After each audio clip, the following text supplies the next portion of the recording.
She stood there in the middle of the toy aisle, clutching a few wrinkled bills in her small hand. Her shoes were torn, her clothes faded, but her eyes glowed with determination. She wasn't shopping for herself. She wasn't looking for fun. She was looking for hope, a little toy her sick brother had been wishing for, something she promised she would get him. But when the cashier told her she didn't have enough money, her face dropped. Just as she turned to leave empty-handed, a voice behind her said softly, "She won't leave without it. I'll take care of the rest." That voice belonged to a single dad who knew what it meant to give, because he too had once stood in her shoes. It was a rainy afternoon, the kind where the streets smelled of dust and water mixing, and people hurried by with umbrellas. Inside the small toy store on the corner, a girl named Aisha wandered slowly, her hands brushing against the shelves lined with bright cars, dolls, puzzles, and teddy bears. She was only 12, but her eyes carried the weight of someone far older. At home, her little brother Hamza lay in bed with a weak body and a smile that rarely left his face.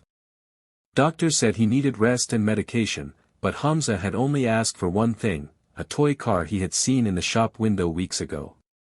Aisha, being both sister and mother figure when their parents struggled with work, had promised him. She had sworn she would find a way to bring that toy home. When she reached the shelf, there it was, the red car Hamza had dreamed of. She picked it up carefully, like it was fragile glass. The price tag dangled from the side, and her heart sank, way more than the money she held. She bit her lip, pulled out her little pouch, and counted again. It was all she had managed to save by skipping snacks at school and doing odd chores for neighbors. Still, it wasn't enough. She walked up to the counter anyway, placed the toy there, and handed over the crumpled notes with a shy smile. The cashier looked at her, then at the money, then back at her face. "I'm sorry, child," he said gently. "You're short." Aisha's shoulders slumped. For a second, she considered begging, but pride kept her mouth shut. She nodded, whispered, "Thank you," and turned to walk out, her eyes blinking back tears. That was when someone stepped forward. A tall man, his sleeves rolled up from work, his young son clinging to his side. His eyes, tired yet kind, fell on her. He had heard everything. He looked at the cashier and spoke firmly. "She won't leave without that toy. Put it on my bill." The girl froze. Slowly, she turned around to see the man. His son, maybe 6 years old, was staring at the toy car too, but he smiled at her instead of pouting. Aisha shook her head quickly. "No. I can't let you. It's for my brother, not me. I don't need charity." The man crouched so he was eye level with her. His voice was steady, but there was something deep in it, something lived and raw. "Listen," he said. "This isn't charity. It's a gift. I know what it's like to want something for someone you love and not be able to give it. I've been there." His son squeezed his hand, looking up at him with quiet pride. The cashier rang up the toy and placed it in a small bag, handing it over. Aisha stared at it, her fingers trembling. Her throat tightened. No one had done something like this for her before.